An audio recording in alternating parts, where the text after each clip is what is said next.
ഒഡീഷയിലെ ജലേശ്വറിൽ മലയാളി പുരോഹിതർക്ക് നേരെ നടന്ന ആക്രമണം വർഗീയ വേട്ടയാടലിന്റെ പ്രതിഫലനമാണെന്ന് മുഖ്യമന്ത്രി പിണറായി വിജയൻ. ഭരണകൂടത്തിന്റെ ശിക്ഷാ ഇളവ് മൂലം സാധ്യമായ അത്തരം ഹിന്ദുത്വ ഭീകരതയെ മതേതര ജനാധിപത്യ ശക്തികൾ ഒറ്റക്കെട്ടായി ചെറുക്കണമെന്നും അദ്ദേഹം ആവശ്യപ്പെട്ടു.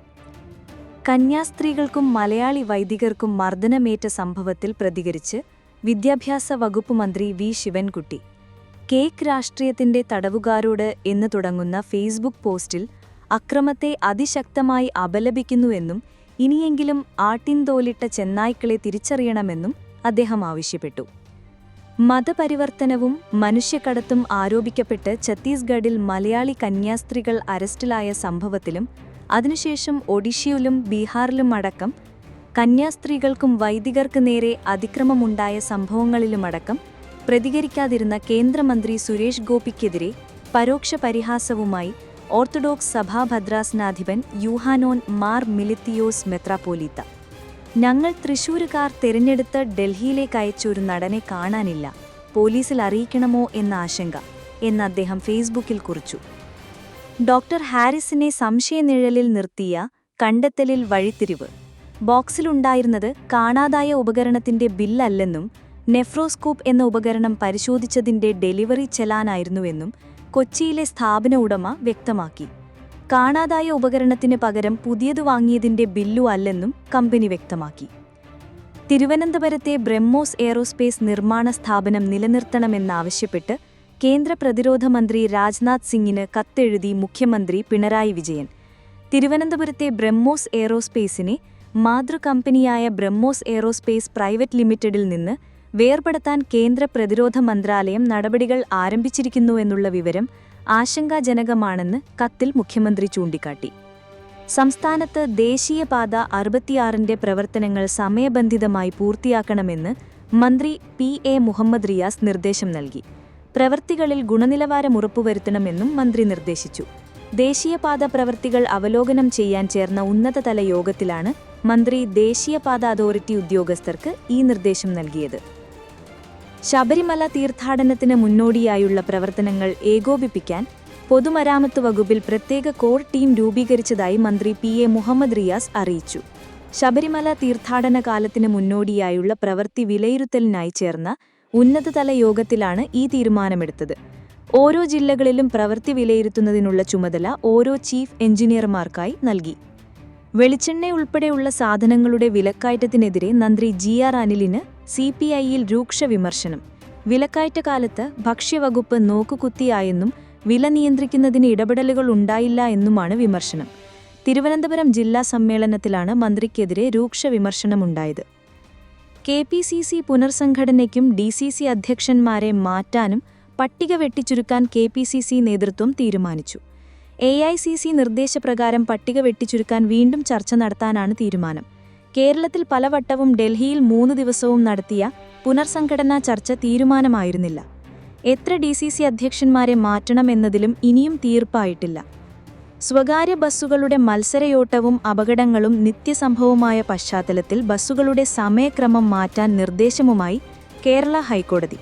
ബസ്സുകളുടെ സമയങ്ങൾ തമ്മിലുള്ള ഇടവേള വർദ്ധിപ്പിക്കാൻ സർക്കാർ തീരുമാനിച്ചതിന് പിന്നാലെയാണ് ഇക്കാര്യത്തിൽ ഹൈക്കോടതിയും ഇടപെട്ടിരിക്കുന്നത്. നഗരപ്രദേശങ്ങളിൽ ബസ്സുകൾ തമ്മിൽ 5 മിനിറ്റിന്റെയും ഗ്രാമപ്രദേശങ്ങളിൽ 10 മിനിറ്റിന്റെയും ഇടവേളയാണ് സർക്കാർ നിർദ്ദേശിച്ചിരിക്കുന്നത്. 20 ദിവസത്തിനിടെ മന്ത്രി MB രാജേഷിന്റെ തൃത്താല മണ്ഡലത്തിൽ നായുടെ കടിയേറ്റത് 10-ലധികം പേർക്ക്. തൃത്താല ഞാങ്ങാട്ടിരിയിൽ വയോധികരുൾപ്പെടെ 4 പേർക്ക് പരിക്കേറ്റിരുന്നു. ഈ നായ്ക്ക് പേവിഷബാധ സ്ഥിരീകരിച്ചത് നാട്ടുകാരെ ആശങ്കയിലാക്കിയിരിക്കുകയാണ്. തൃശൂർ പാനിയക്കരയിലെ ടോൾ പിരിവ് 4 ആഴ്ചത്തേക്ക് തടഞ്ഞ കേരള ഹൈക്കോടതിയുടെ വിധിക്കെതിരെ സുപ്രീം കോടതിയെ സമീപിച്ച് national highway authority of India. Toll പിരിക്കുന്നത് തടഞ്ഞുകൊണ്ടുള്ള ഹൈക്കോടതിയുടെ ഉത്തരവ് റദ്ദാക്കണമെന്ന് ആവശ്യപ്പെട്ടാണ് NHAI സുപ്രീം കോടതിയിൽ അപ്പീൽ നൽകിയിരിക്കുന്നത്. നേതാക്കൾ ജ്യോത്സ്യന്മാരെ കാണാൻ പോകുന്നുവെന്ന് CPM സംസ്ഥാന സമിതിയിൽ വിമർശനമുയർന്നുവെന്ന ആരോപണങ്ങൾ നിഷേധിച്ച് സംസ്ഥാന സെക്രട്ടറി MV ഗോവിന്ദൻ. സംസ്ഥാന സമിതിയിൽ ഒരു വിമർശനവും ഉയർന്നിട്ടില്ലെന്നും സാമൂഹിക മാധ്യമങ്ങളിൽ വന്നതൊന്നും ശരിയല്ല എന്നും അദ്ദേഹം പറഞ്ഞു. വോട്ടർ പട്ടികയിലെ ഗുരുതര പിഴവുകൾ ഉടൻ തിരുത്തണമെന്ന് സംസ്ഥാന തിരഞ്ഞെടുപ്പ് കമ്മീഷനോട് BJP സംസ്ഥാന general secretary Anoop Antony. BJP. ചൂണ്ടിക്കാട്ടിയ പ്രശ്നങ്ങൾ സംസ്ഥാന തിരഞ്ഞെടുപ്പ് കമ്മീഷൻ സ്വമേധയാ പരിഹരിച്ചില്ലെങ്കിൽ ഹൈക്കോടതിയിൽ ഉൾപ്പെടെ നിയമ നടപടികളുമായി മുന്നോട്ടു പോകുമെന്ന് ബി.ജെ.പി. ജനറൽ സെക്രട്ടറി അറിയിച്ചു. യു.കെയിൽ ജോലി വാഗ്ദാനം ചെയ്ത് തൃശൂർ എടവിലങ്ങ് സ്വദേശികളായ 3 പേരിൽ നിന്ന് 6.5 ലക്ഷം രൂപ തട്ടിയെടുത്ത കേസിൽ ഒരാൾ കൂടി അറസ്റ്റിൽ. എടവിലങ്ങുകാരിയ പുതിയ റോഡ് ചള്ളിയിൽ വീട്ടിൽ ശ്യാമള എന്നിവരെ കൊടുങ്ങല്ലൂർ പോലീസ് അറസ്റ്റ് ചെയ്തു. കഴിഞ്ഞ ദിവസം ഇവരുടെ മകൾ സായ എന്നിവർ അറസ്റ്റിലായിരുന്നു. സ്വർണ്ണക്കള്ളക്കടത്തിന് ഒത്താശ ചെയ്തതിന് കസ്റ്റംസ് ഉദ്യോഗസ്ഥനെ ജോലിയിൽ നിന്ന് പിരിച്ചുവിട്ടു. തിരുവനന്തപുരം വിമാനത്താവളം വഴിയുള്ള സ്വർണ്ണക്കള്ളക്കടത്തിന് ഒത്താശ ചെയ്തതിനാണ് നടപടി. Customs inspector K A. അനീഷിനെതിരെയാണ് കൊച്ചി കസ്റ്റംസ് പ്രിവന്റീവ് കമ്മീഷണറുടെ നടപടി. പേരാമ്പ്രയിലെ വയോധികയുടെ മരണം കൊലപാതകമെന്ന് പോലീസിന്റെ കണ്ടെത്തൽ. സംഭവത്തിൽ മകനെ പോലീസ് അറസ്റ്റ് ചെയ്തു. തൈപ്പറമ്പിൽ പത്മാവതി 71 വയസ്സാണ് മരണത്തിന് കീഴടങ്ങിയത്. മകനെ ലിനീഷാണ് അറസ്റ്റിലായത്. കഴിഞ്ഞ ചൊവ്വാഴ്ചയാണ് സംഭവം. പത്മാവതിയെ വീട്ടുമുറ്റത്ത് അവശനിലയിൽ കണ്ടെത്തുകയും പിന്നീട് മരണത്തിന് കീഴടങ്ങുകയും ചെയ്തിരുന്നു. പോലീസ് നടത്തിയ അന്വേഷണത്തിലാണ് മകൻ ലിനീഷ് മർദ്ദിച്ചു കൊലപ്പെടുത്തിയതായി കണ്ടെത്തിയത്. കൊല്ലം തെക്കുംഭാഗത്ത് 3ാം ക്ലാസ്സുകാരന് രണ്ടാനച്ഛന്റെ ക്രൂരപീഡനം. 8 വയസ്സുള്ള കുട്ടിയെ രണ്ടാനച്ഛൻ അയൺ ബോക്സ് ചൂടാക്കി കാലിൽ പൊള്ളിച്ചു. കുട്ടി വികൃതി കാട്ടിയതിനാണ് പൊള്ളിച്ചതെന്ന് പോലീസ് പറഞ്ഞു. രണ്ടാനച്ഛനെ പോലീസ് അറസ്റ്റ് ചെയ്തു. പ്രായപൂർത്തിയാകാത്ത പെൺകുട്ടിയെ തട്ടിക്കൊണ്ടുപോയ കേസിൽ യുവാവിന് 8 വർഷം തടവും പിഴയും ശിക്ഷ. കൊടുങ്ങന്നൂർ അഴിക്കോട് സുനാമി കോളനി സ്വദേശി സിജിലിനെയാണ് തൃശൂർ ഫാസ്റ്റ് ട്രാക്ക് സ്പെഷ്യൽ കോടതി ശിക്ഷിച്ചത്. 2020 ജാനുവരിയിലാണ് കേസിനാസ്പദമായ സംഭവം നടന്നത്.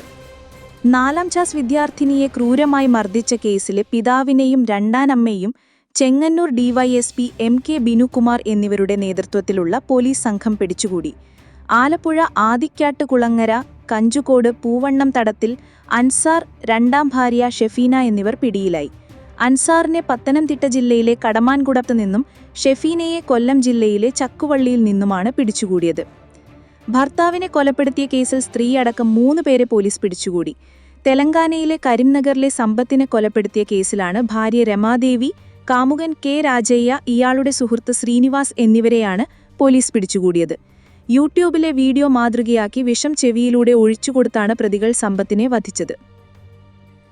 ബീഹാറിലെ പട്നയിലെ സീതാമർഹിയിലെ പുനൌര ധാമിൽ മാതാ സീതാ ക്ഷേത്രത്തിന് തറക്കല്ലിട്ടു. കേന്ദ്ര ആഭ്യന്തരമന്ത്രി അമിത്ഷായും കേന്ദ്ര മുഖ്യമന്ത്രി നിതീഷ് കുമാറും ചേർന്നാണ് 1 ലക്ഷത്തിലധികം ആളുകളുടെയും സന്യാസികളുടെയും സാന്നിധ്യത്തിൽ തറക്കല്ലിട്ടത്. അയൽ രാജ്യമായ നേപ്പാളിലെ ജനക്പൂരിൽ നിന്നുള്ളവരെയും ചടങ്ങിൽ പങ്കെടുക്കാൻ ക്ഷണിച്ചിരുന്നു. ഒക്ടോബർ, നവംബർ മാസങ്ങളിൽ സംസ്ഥാന നിയമസഭാ തിരഞ്ഞെടുപ്പ് നടക്കാനിരിക്കെയാണ് ക്ഷേത്രത്തിന് തറക്കല്ലിട്ടത്. 67 ഏക്കറിൽ വ്യാപിച്ചു കിടക്കുന്ന വിശാലമായ നടപ്പാതകളും വിശാലമായ പൂന്തോട്ടവും ഉൾപ്പെടുന്ന ക്ഷേത്രത്തിന്റെ നിർമ്മാണത്തിനായി സംസ്ഥാന സർക്കാർ 882 കോടി രൂപയിലധികം അനുവദിച്ചിരിക്കുന്നു. പ്രധാനമന്ത്രി ഉജ്ജ്വല യോജന ഉപഭോക്താക്കൾക്കുള്ള 300 രൂപ സബ്സിഡി തുടരാൻ പ്രധാനമന്ത്രി നരേന്ദ്രമോദിയുടെ നേതൃത്വത്തിലുള്ള മന്ത്രിസഭ അംഗീകരിച്ചു. കേന്ദ്ര സർക്കാരിന്റെ ഔദ്യോഗിക വിജ്ഞാപനം പ്രകാരം 2025-26 വർഷത്തേക്ക് PMUY ഉപഭോക്താക്കൾക്ക് 14.2 കിലോഗ്രാം സിലിണ്ടറിനാണ് 300 രൂപ സബ്സിഡി നൽകുക.